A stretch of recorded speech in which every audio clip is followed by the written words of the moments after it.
transit employee finds a man seemingly asleep in a bus shelter. On closer inspection, the man is horribly injured. The transit worker immediately calls for an ambulance and the police.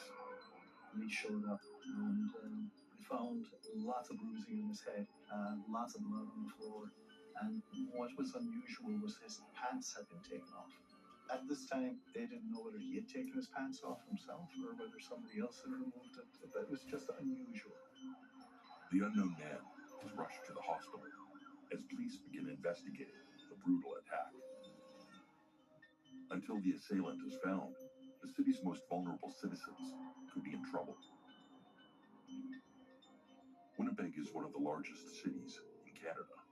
It is a beautiful city, and it's a wonderful city. It's been so good to me and my family. And you know what? It's a big city, and every big city has a rough edge to it.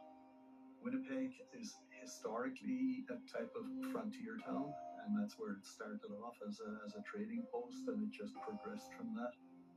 And a frontier town came with all the other issues that comes with frontier towns, where people could just keep on moving. I moved there. I'm originally from Ireland. Unfortunately, this kind of brutal attack is not as rare in the city of Winnipeg as we wished it was. Winnipeg has often found itself rated fairly high on the crime severity index and the number of homicides per capita.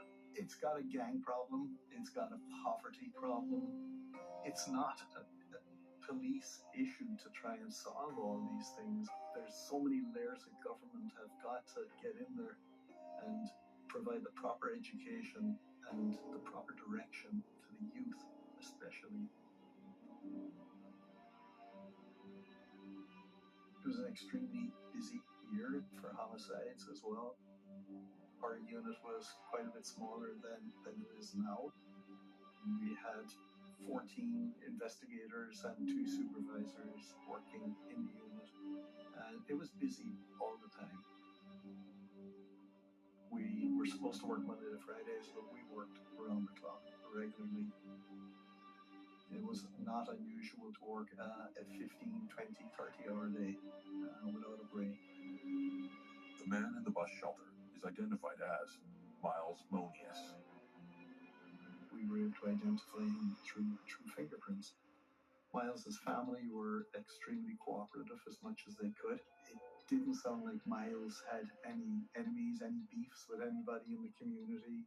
They seemed to be a decent, happy, easygoing person. When Miles Monius was attacked, it was the day that the Jets made the playoffs for the very first time. So Portage and Main was absolutely packed. There was thousands of people out there celebrating. They even shut down the intersection. They were playing street hockey there. It was a good time. Good time was had by all. Everybody was happy.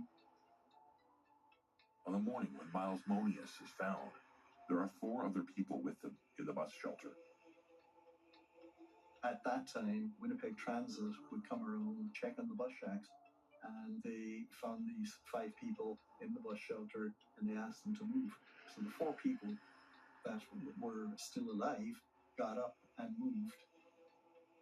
They took their blankets and whatever else that they had with them, and they just headed off south on Main Street and eventually into Winnipeg Square, into the underground, and disappeared into the morning.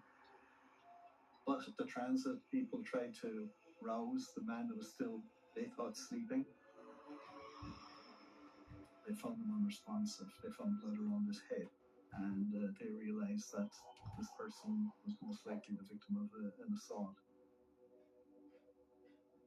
At this time, Miles was still alive. He was transported to the hospital in critical condition, and he was put under observation. He was treated, moved to the intensive care unit. I believe he had suffered massive head injuries from the attack. He had previous head injury before that, so he was, not only was he vulnerable because of his circumstances, his health was vulnerable.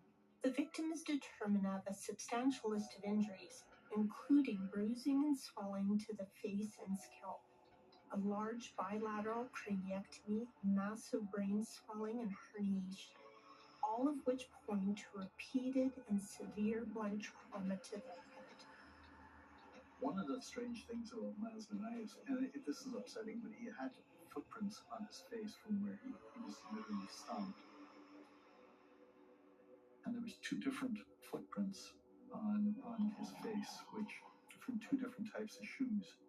Now, that would lead you to believe that there's 2 attackers, but it could also be the fact that somebody had odd shoes. The bus shack was frequented by 4 people who had left. We didn't know who they were. There was very little left behind. It was just whatever debris was in the bus shack for overnight. There was a couple of cigarette butts.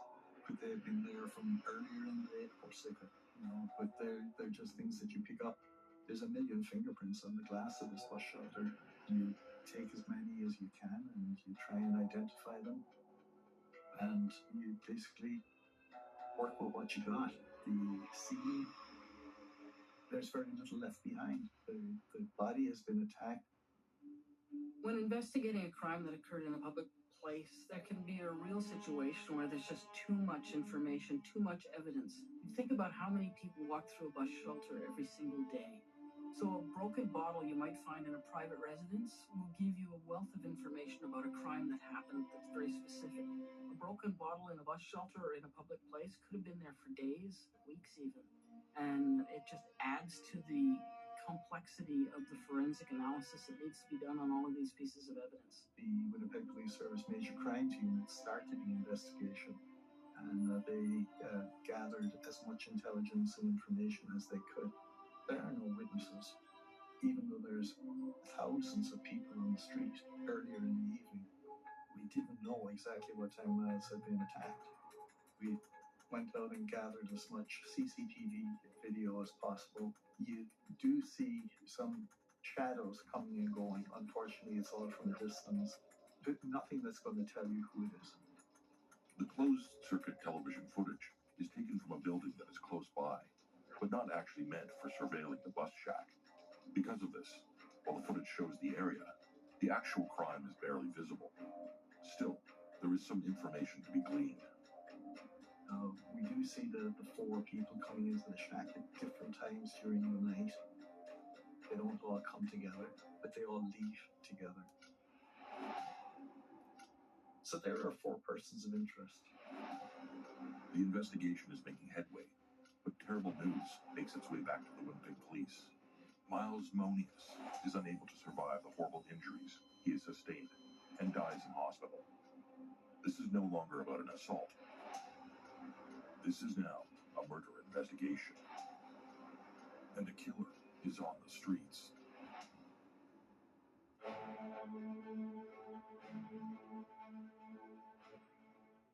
As the original host of Wheel of Fortune, I was blessed to be part of building one of the greatest game shows in history. During that time, we handed out millions of dollars to thousands of contestants. I thought, what if we paid the contestants their winnings in gold instead of cash and prizes? Back in 1976, we had a wonderful contestant named Lee, whose 3-day winnings were valued at $12,850. And you know what? That was a pretty big haul back in 1976.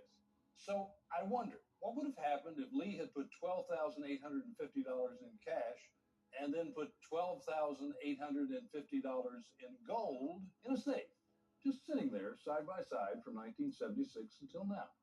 We all know that $12,850 in cash would still be sitting there, but it would be worth a whole lot less than it was in 1976.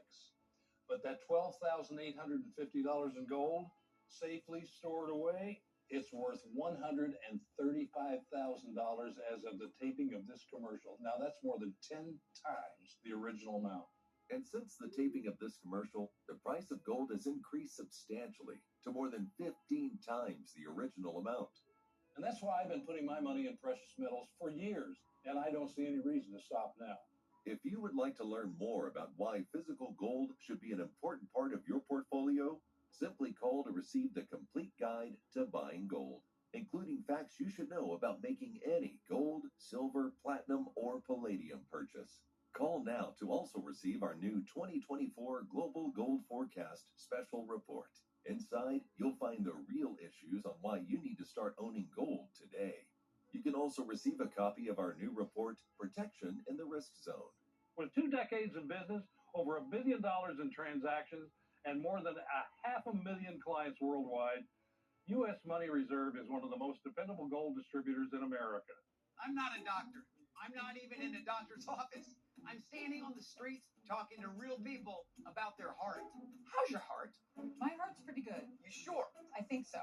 How do you know? You're driving a car, you have the check engine light, but the heart doesn't have a hey, check heart sign. I want to show you something. Put both fingers right on those pads. There you go. In 30 seconds, we're going to have a medical grade EKG reading. There it is. That is you. Look at that. With Cardio Mobile, you can take a medical grade EKG in just 30 seconds from anywhere. Cardio Mobile is proven to detect atrial fibrillation, one of the leading causes of stroke. And it's the only personal EKG that's FDA cleared to detect normal heart rhythm, bradycardia, and tachycardia. How much do you think this device costs? Probably $1,000. $99. Wow, that's impressive. Get Cardio Mobile today for just $79. And check out our extended Prime Day deals at cardia.com or Amazon. Don't wait, these offers won't last. Summer in Britain. It's a very beautiful, magical place. Sorry?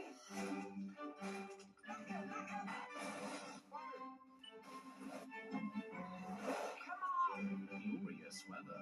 What's the extent of the flooding? Historical landmarks. If you want to get rid of a body, you don't leave it in tourist attraction in the middle of summer. And friendly people. I'm sorry, that's ridiculous. Stream the best of British crime drama on BritBox. Looking for a way to stretch the dollar? With Insurify, you can cut your car insurance bill in half. Scroll through dozens of prices and tap to switch online. That's it. No phone calls and no wasted time. Go to Insurify and save today.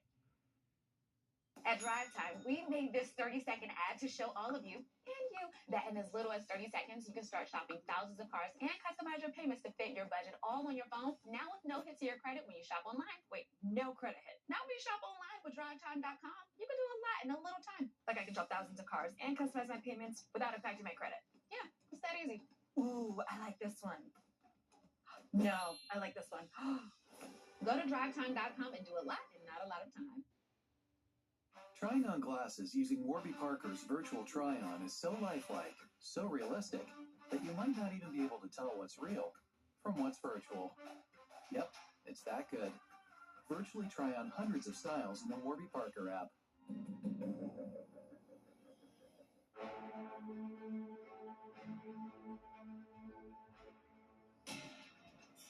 On an early spring morning in Winnipeg, Manitoba, a man is found brutally beaten in a bus shelter. The man is brought to the hospital and is identified soon after as Miles Monius. The Winnipeg police begin investigating the assault, but the bus shack where it occurred has too much traffic to determine what might actually mean anything to the case.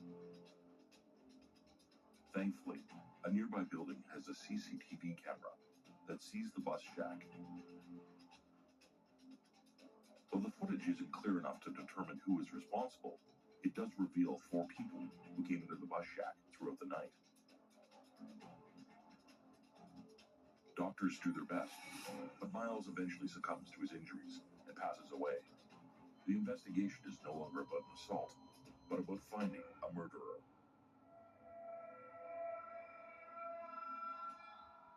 By the time Miles had passed away, we were able to gather more of that CCTV video from different areas on Main Street inside Winnipeg Square. Now we have a better view of these 4 people.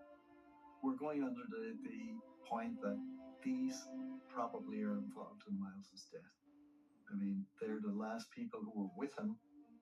Our next thing is to try and identify these people. And it's very, very difficult. You've got 4 blur faces from CCTV in April where people are wearing heavy coats, they're wearing hats, they're wearing scarves and toques. So, everybody's covered up. It's Winnipeg.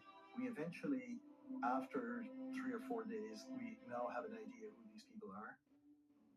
The 4 suspects are found and brought into the police station for questioning. When we do find these people, they know absolutely nothing about what's happening, and our investigators, they don't know that. Nearly every suspect starts by saying, no, it wasn't me. denying that they committed this crime. So then it's up to you to make a decision based on what you got in front of you, based on your gut feelings, based on the evidence and what it's telling you is, do you need to push forward or do you believe what they're saying?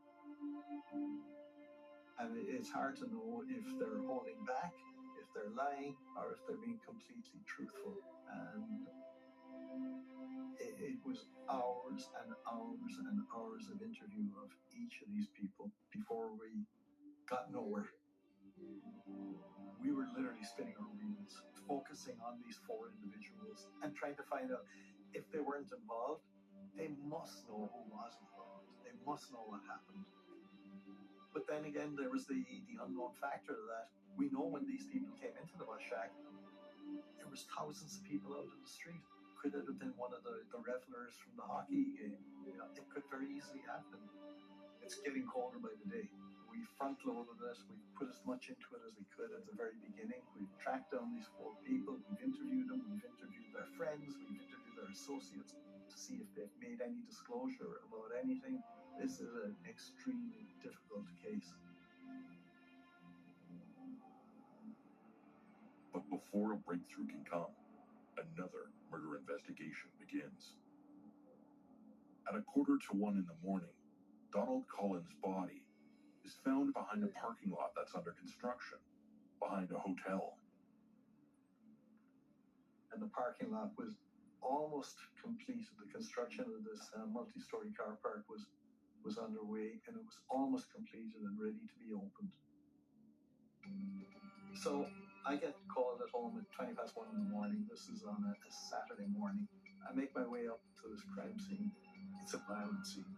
It's disturbing. No matter how many times you've seen it, it's disturbing.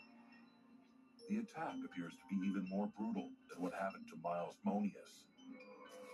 The second victim's injuries include a scalp hemorrhage and multi-contusions to the side of the head, nasal fractures, multifocal lacerations, and hemorrhage to the neck muscles and a stab wound to the neck. They are once again injuries consistent with blunt trauma to the head, but this time strangulation and stabbing are added to that. The body had been found by a pizza delivery guy who was taking a shortcut through the car park to get to, I think, to the hotel. And he had alerted a security guard at the construction site that he had found the body, and the security guard had called police.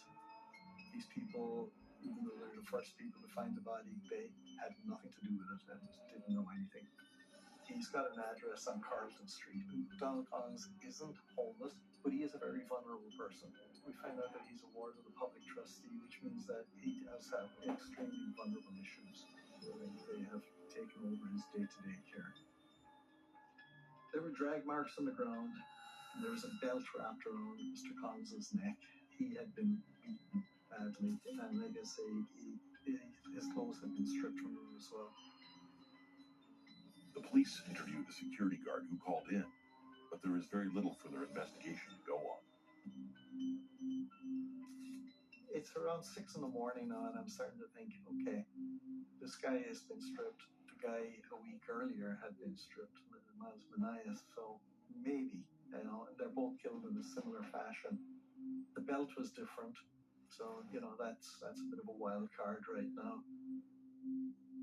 We have started to collect some video. We went back to Mr. Collins' apartment, and there was video inside and outside, and we know that he left his residence at 10:20 at night, the night before.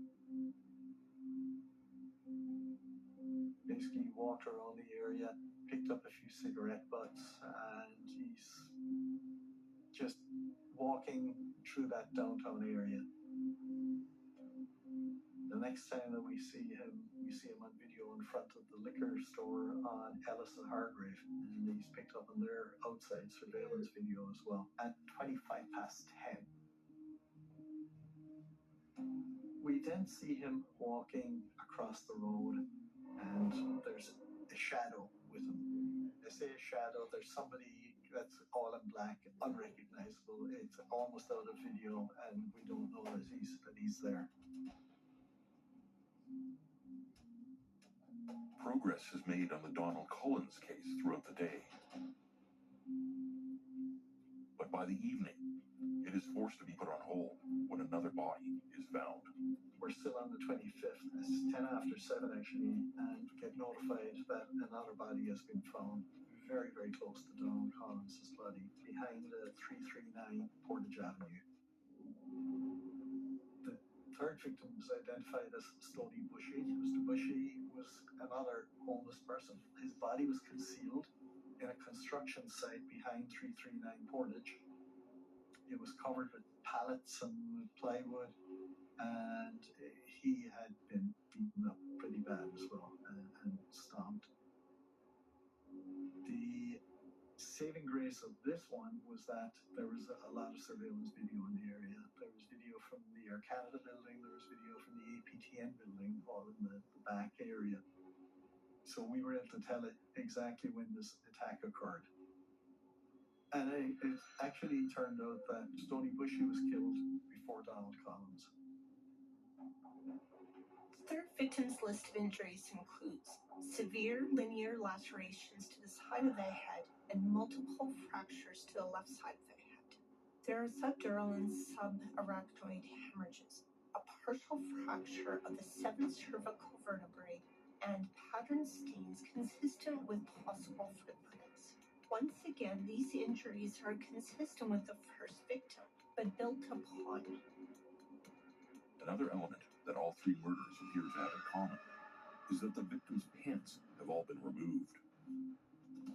At this point, I firmly believe that the three of them are related, but I also now see that there's a huge escalation between the three of them in the violence that's there. Miles Manias was beaten, kicked, and stomped. Stoney Bushy was beaten, stomped on, and beaten with a 2x4. And then his body was concealed. And then Donald Collins was beaten. He had a belt wrapped around his neck, and he was cut from his neck to his waist. So it's escalating all the time. With 3 murder victims discovered in less than 2 weeks, the city's most vulnerable population could be in terrible trouble. I'm pretty worried though that this is not going to stop, and they're more and more frequent. There's only hours between them now instead of days. And we've got a huge problem on our hands here.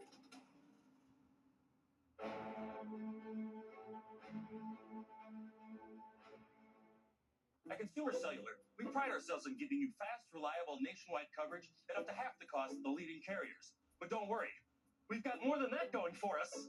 Like this beautiful store in Arizona, for example. It's the perfect place for me to tell you a little bit more about our phones and how they can become your phones. You name it, we probably got it. We have the top smartphones from all the major companies. If it's state-of-the-art cameras you want, we got them. If you want a smartphone with lots of bells and whistles but won't break the bank, we've got that too. We even have a flip phone, like the Iris Flip. We even have watches. I know what you're thinking. What if I don't have one of these amazing stores in my town yet? Can I get these phones sent to me? Yes, you can. Is it easy? Easy as pie. New customers who buy any phone get 2 months of service free when they sign up by July 31st. Call 800-918-5494 or visit consumercellular.com to switch today. She knows what she's talking about. Pick up the phone. You'll find them in cities, towns, and suburbs all across America. Millions of Americans who have Medicare and Medicaid, but may be missing benefits they could really use. Extra benefits they may be eligible to receive at no extra cost. And if you have Medicare and Medicaid, you may be able to get extra benefits too through a Humana Medicare Advantage dual eligible special needs plan. Call now to see if there's a plan in your area and to see if you qualify. All of these plans include doctor, hospital, and prescription drug coverage, plus something really special, the Humana Healthy Options Allowance, your allowance, to help pay for essentials like eligible groceries, utilities, and rent, even over-the-counter items. And whatever you don't spend gets carried over to the next month. Plus, with the Humana Medicare Advantage dual eligible special needs plan, you'll get other important benefits. All of these plans include dental coverage with 2 free cleanings a year, plus fillings and a yearly exam. Vision coverage, including eye exams and a yearly allowance for eyewear. And hearing benefits, including routine hearing exams and coverage toward hearing aids. You'll also get free rides to and from medical appointments. Best of all, you'll pay nothing for covered prescriptions, even brand name ones, all year long. And $0 for many routine vaccines at in-network retail pharmacies. Plus, you'll have access to Humana's large networks of doctors and specialists. So if you have Medicare and Medicaid, call now to see if there's a plan in your area that will give you extra benefits, including an allowance to help pay for essentials, plus no cost for covered prescriptions, and coverage for routine dental, vision, and hearing. A knowledgeable, licensed Humana sales agent will explain your coverage options and, if you're eligible, help you enroll over the phone. It's that easy. Call today, and we'll also send this free guide. Humana, a more human way to healthcare. You may be eligible for a Medicare Advantage plan if you are turning 65, have limited income, or you're moving. See how a WellCare Medicare Advantage plan could get you some big benefits, including this all-in-one WellCare Spendables debit card to use for over-the-counter health items. Find out how easy it is to get all of your original Medicare coverage plus extra benefits. You could have medical coverage, coverage for prescription drugs, dental, vision, and hearing, and the WellCare Spendables debit card to make getting the coverage you need more convenient. The WellCare Spendables debit card can be used for over-the-counter health items. And here's more good news. You can get a WellCare Medicare Advantage plan with a $0 or low monthly plan premium. How can WellCare offer all of those benefits for a $0 or low monthly plan premium? It's simple. Medicare Advantage and Medicare Part D prescription drug coverage are important parts of Medicare. WellCare has a contract with Medicare to offer and provide these important options to you. Call right now to get your free copy of the WellCare All-in-One Guide. Call 844-975-0005 now. There is absolutely no obligation for requesting this free information.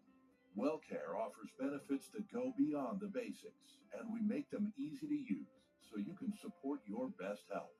Call a licensed sales agent to see if you are eligible to enroll today and get your free copy of the All-in-One Guide with absolutely no obligation.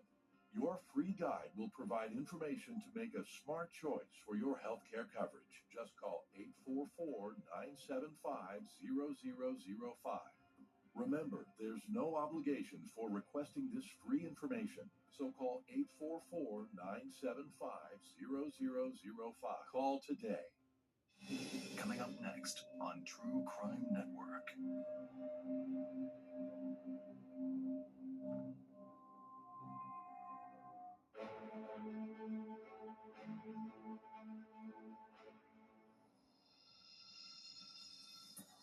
Miles Monius is found barely hanging on to life after being severely beaten in a bus shelter.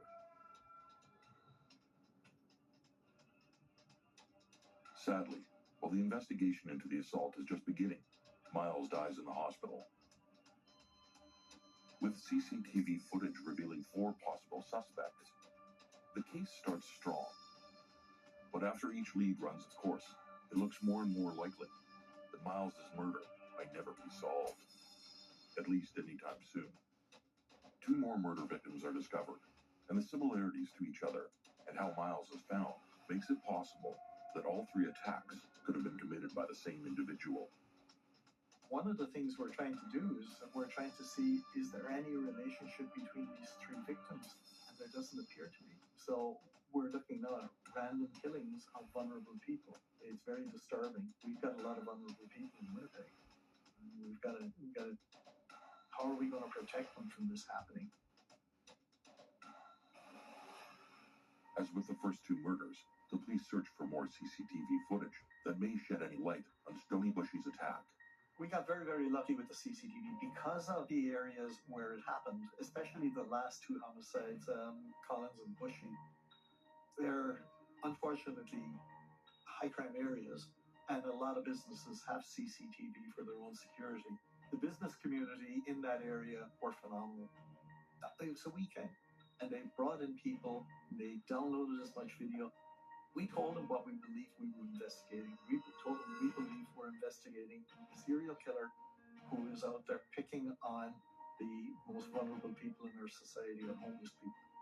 And they dropped everything and came in. That was fantastic. We couldn't have asked for more. Sifting through the CCTV footage eventually pays off. We find video on Ellis Avenue, a couple of shots of Stony Bushy walking with an individual. The video is terrible. The quality is brutal. It's a video of a man dressed in black. He's carrying a colored backpack, and he's with Stony Bushy. We have black and white shots that are taken at night. The lighting is terrible. You're looking at street lights and relatively cheaper security systems.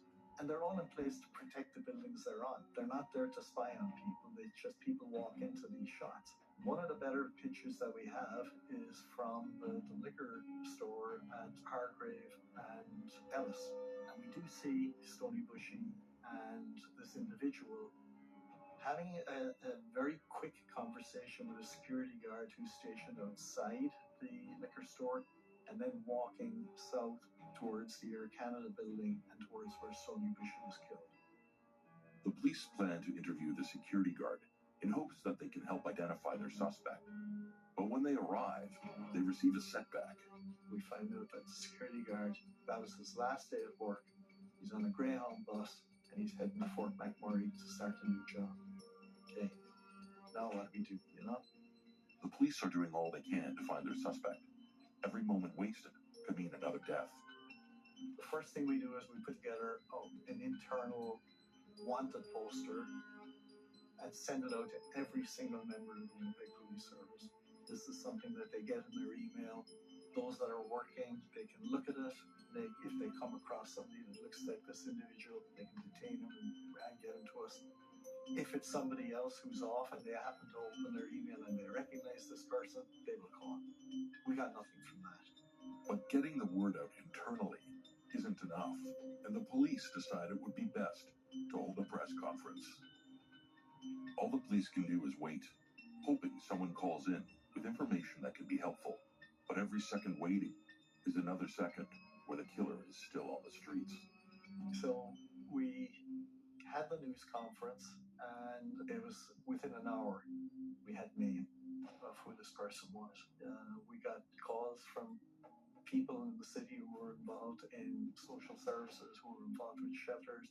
Nationwide paid off as well, because we got a phone call from Fort Hope, Ontario, which is several hundred kilometers, about 400 or 500 kilometers north of Thunder Bay, in a very remote community. And this man said that he recognized the individual as his brother, John Austin.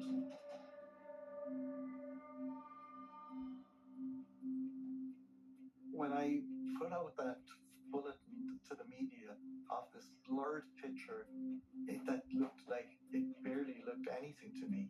And I thought, okay, if we get a hit on this, it's like we've won the lottery. And we got 4 or 5 phone calls, and they were all of the same person. I could not believe that. If that didn't happen, if we didn't get that grainy, dull picture on Ellis Avenue of him walking, we would have had nothing. I have enough to arrest him. I don't have enough to charge him. Nowhere close. I also have to find this guy. My best way of identifying him is the security guard who's on a bus on his way to Fort McMurray. So I look into my incident room and I call 2 of my detectives and I say, okay, you guys pack a bag, you're flying to Fort McMurray. And they said, well, really? You know? I said, yeah, you got to go meet this bus and interview this guy and show him a photo lineup of John Ostimus. Now that we have an identification on him. Normally there's a bunch of hoops that we should go through to get this. There was no time for that. I opened my drawer, pulled out my credit card, and I gave him the credit card, said, book the flight, we'll beg for forgiveness next week. They identified him with the photograph that we got from Thunder Bay. We go through our database and we select 9 other photographs which are similar in appearance, and we show them an array of 10 photographs, and right away this security guard picked up this photograph of John Ostomus. But I sent the guys out there as they were leaving the office, kind of jokingly said to them, "You don't get an ID, don't come back." So they phoned me and they said, "Guess what? We got an ID." 100% positive ID. So I said, "Okay, well, you're welcome to come back." With a positive ID on John Ostomus, the next step is to find him before he finds another victim.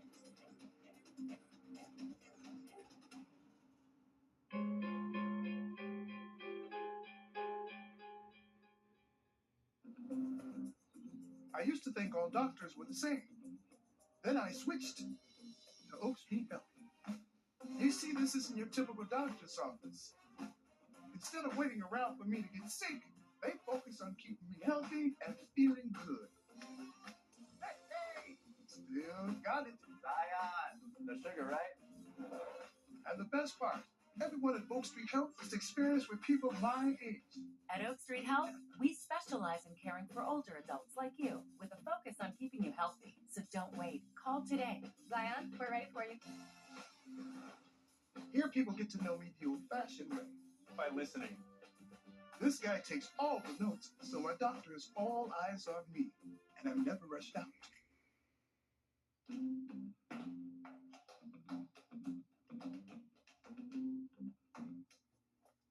Ready to go? We get to know you better with longer appointment times, including same-day and next-day appointments. Everyone gets their own personal care team. Hey, whether it's doctors, nurses, social workers, mental health support, even someone to help me understand my Medicare benefits. They all work together for me, myself, and I. Not to mention a 24/7 patient support line. We customized a plan for him, and we can do the same for you. Getting the care you need has never been easier because our team members work together to handle all your healthcare needs. And you get all this with no extra cost. They even gather all your medical records and health history. So switching to their doctors is easy. And you can keep living your life your way. At Oak Street Health, we specialize in caring for older adults like you. Call 855-262-4837 to schedule a visit and see why we are the only primary care provider to carry the AARP name. Oak Street Health. At DriveTime.com, we've been hard at work, and we finally did it. Did you make it so I can finally see my real payments and shop at thousands of cars with no hit to my credit? Wait, yes! Shop for cars online with no credit hit.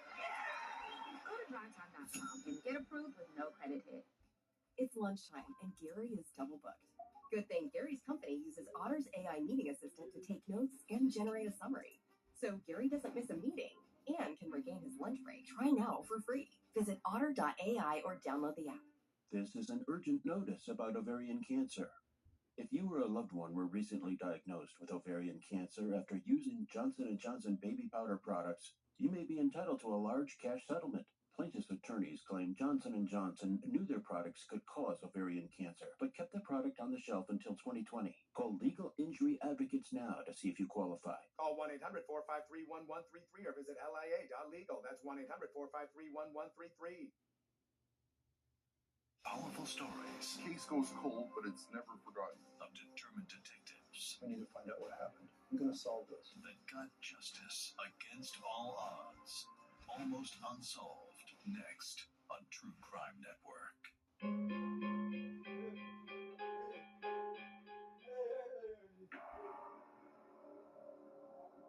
When 3 murders happen within 2 weeks, the Winnipeg police become worried for their most vulnerable population. Though there is a clear escalation in violence with each attack, the investigation believes that the same person may be responsible for all 3. CCTV footage is proven to be invaluable and gives the police an image of a suspect that they bring to the public. Within hours of holding a press conference, they have a name, John Ostomus. But knowing who he is isn't enough. They need to immediately get him off the street. Now we got to find him. And but it's a different kind of pressure now. It's okay. Now we're not looking for a needle in a haystack. We're looking for an individual in a city of 1 million people. But we've done that before, and we've done it very successfully. A face and name to help their investigation leads to more information on Ostomus's actions outside of the murders. Now we had a trail to follow. We're knocking on doors, we're finding out different things. We find out that on the Friday before the murder of Stony Bushy, John Ostimus goes to the Winnipeg Hotel on Main Street. He lights a fire upstairs in a corridor, and the hotel has to be evacuated. It's brought under control very quickly, but this is a residential hotel where a lot of vulnerable people live. The whole place had to be evacuated. Again, he's caught on video doing this. One of the places that the police look into is the Employment and Income Assistance Office. We're now into Monday. The city is coming alive again. It's starting to wake up. Businesses are opening. We go to the social assistance office on Rory Street. The investigators ask if he's known to them. They don't know who he is, but they flag his name in case he does come in. That afternoon, we get a phone call from EIA saying that he's in their office right now on Rory Street. And this is like red alert. I scrambled as many crews as I can. I sent 3 teams over to Rory Street. It's a short distance from the Public Safety Building to Rory, but they're going at 1,000,000 miles per hour, like lights and sirens. And when they get there, sure enough, John Ostimus is there, and they arrest him. He's calm. He's easy to deal with. He's told at the time that he's under arrest for murder or similar offense. He shrugs it off, and he's handcuffed, and he's brought into the Public Safety Building. I view him as he comes in as the supervisor. I ask him a few questions to make sure that he doesn't need any medical attention, that he understands why he's there, and he's fine. He's polite. He's understanding everything I say to him. Ask him, does he want anything? He says he's hungry, so we provide him with some food. He wants coffee. Kept asking for coffee. He had a few cigarettes. He ate several sandwiches. After it was explained to him, his legal rights were provided to him, and his right to a lawyer, and his police caution that anything he said would be recorded and used against him, and that he was being arrested for 3 homicides. He said he wanted to speak with a lawyer. Ostimus requests a lawyer from Thunder Bay. But when that lawyer is called, he recommends someone local. The lawyer comes to talk to Ostimus, but soon leaves after, giving his client the advice to not speak to the police. A lawyer is always going to tell their client not to talk, and it's always in their client's best interest not to make a statement. But in the end, this is a recommendation and not the law. If the client chooses to talk anyway, there's nothing to be done about it. After a while, the investigators got some background information from John Ostimus. He started off with a bizarre story of an injury that occurred to him when he was in his very early teens. A couple of RCMP officers beat him up in Fort Hope, and he was badly injured, and he had PTSD after that and everything.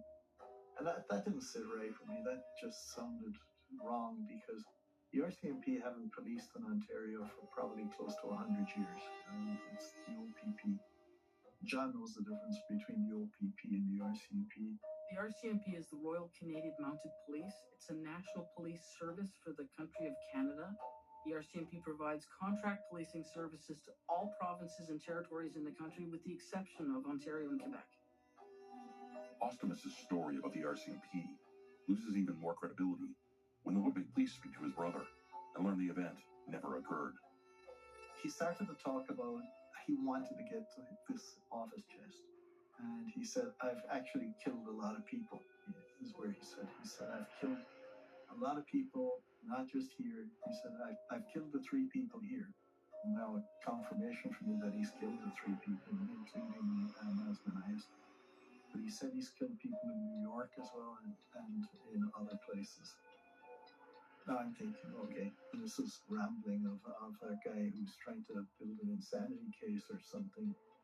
In the meantime, other investigators are now searching social media, and sure enough, there's photographs on John Ostimus' Facebook account, and here he is in New York with photographs of selfies taken of him in different places in New York over different years. So maybe it's true, maybe it isn't. Ostimus soon starts giving more details into the recent murders. He talks about the Miles Manias homicide, how he just went into the bus shack and killed him. He never really gave a reason for killing Miles Manias. He described how he killed him, and it was brutal, absolutely brutal. So Miles Manias was sleeping when he attacked him, and he talked about stomping on his head and trying to snap his neck, and just a brutal physical assault. He said that he went to the river and changed his clothing after that assault, and he said he always wore 2 or 3 layers of clothing, and he threw the top layer of clothing into the river, and then he just continued on his business. Then he went on to talk about the Stony Bushy homicide, and confirming that this was the second one. He said that he met Stony Bushy on the street randomly near the Quest Hotel. He said that Stony Bushy asked him, was he the devil? And he said, yes. And he said, follow me. And he said Stony Bushy just followed him down to where he killed him.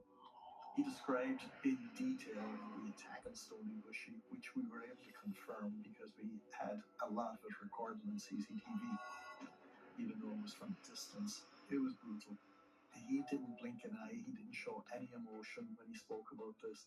He literally just talked about, it was so matter of fact.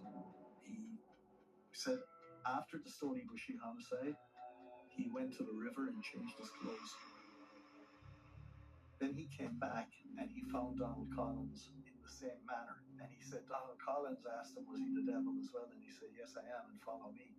Did this happen? Who knows? I doubt it very much.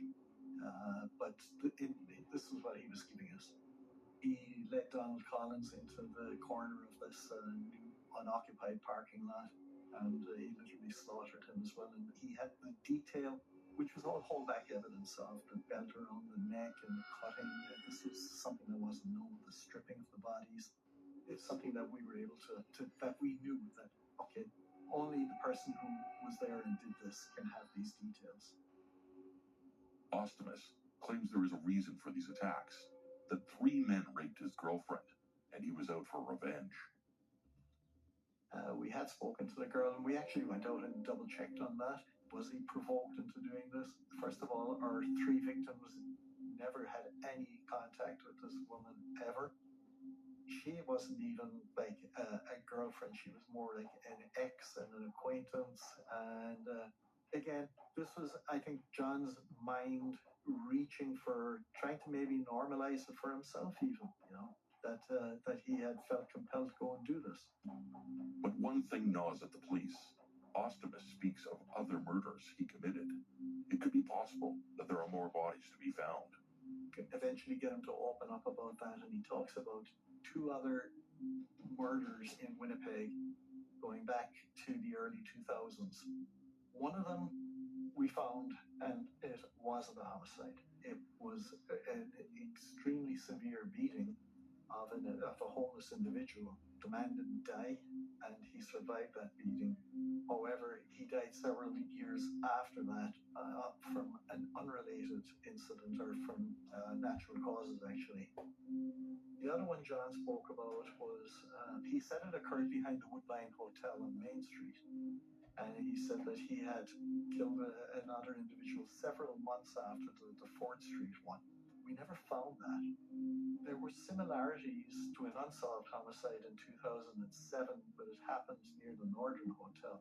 And I'm always wondering, were they related? And we never could bring them close enough together. But we never found the attack that he spoke about. Ostomus talks about more murders outside of the country, but Winnipeg police have no way to confirm. Ostomus has killed at least 3 people, and the violence has escalated severely.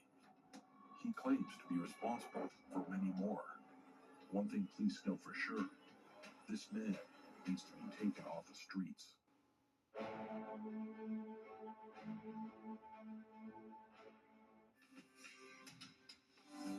Remember how shiny and thick your hair was when you were younger? Wouldn't you love to get it back? Well, now you can. Today, Cindy Crawford is sharing with you her secret to gorgeous, younger-looking hair at every age. The Meaningful Beauty Age-Proof Hair Care Deluxe System. Everyone talks about your skin getting older, but nobody really talks about what getting older does to your hair. No one really told me that My hair was going to age, the texture was going to change, it was going to become more brittle, it was going to just be lackluster. And I look at my daughter, I was like, she has my old hair, I want it back. And that became my new passion for meaningful beauty. Now what Meaningful Beauty does for your skin, it can do for your hair. Cindy's Meaningful Beauty Age-Proof Hair Care Deluxe System can give you beautiful, vibrant, younger-looking hair because it's the first system scientifically shown to transform aging hair 6 ways. I did need this. I really did. My hair has volume again. It's shiny, it's so soft and smooth. After Cindy started using Meaningful Beauty, I was really amazed by the change that happened. There was elasticity and bounce and shine that came back in her hair that I hadn't seen in many years. This remarkable Meaningful Beauty system is really different, and here's why. Scientists know that healthy, youthful hair is impossible without a healthy scalp. So our experts created an incredible breakthrough, our restorative scalp treatment, full of age-defying ingredients, including our exclusive Melon Youth molecule and Melon Leaf stem cell technology. This invigorating spray helps nourish hair follicles, replenish vital amino acids, and hydrate and revitalize your scalp so your hair looks thicker, shinier, younger. In developing Meaningful Beauty Age-Proof Hair, I learned a lot, and one of the things I learned is that it starts with the scalp. I'd never used a scalp treatment before. I'd used, volumizers or detanglers, but a product that really was to kind of prep your scalp to be a great environment to grow healthy hair, that was a new concept to me. So we figured out a way to create a good environment to grow healthy hair. And the magic doesn't stop there. Our strengthening shampoo adds moisture and increases elasticity and resilience to resist breakage. Our smooth and shiny conditioner delivers softer texture and amazing shine. And our styling and protecting spray detangles, smooths, and protects hair from heat. This Meaningful Beauty system has become Cindy's secret to gorgeous hair for women everywhere because it doubles hydration, doubles hair strength, and leaves your hair twice as soft and twice as smooth. And you'll see 100% more hair volume and 100% more shine. And stronger, smoother hair means less breakage, so you keep more hair on your head and less on your brush. Every woman who tried Meaningful Beauty saw younger looking hair, so you'll see 100% improvement, 100% guaranteed. Oh my goodness, it's awesome. It just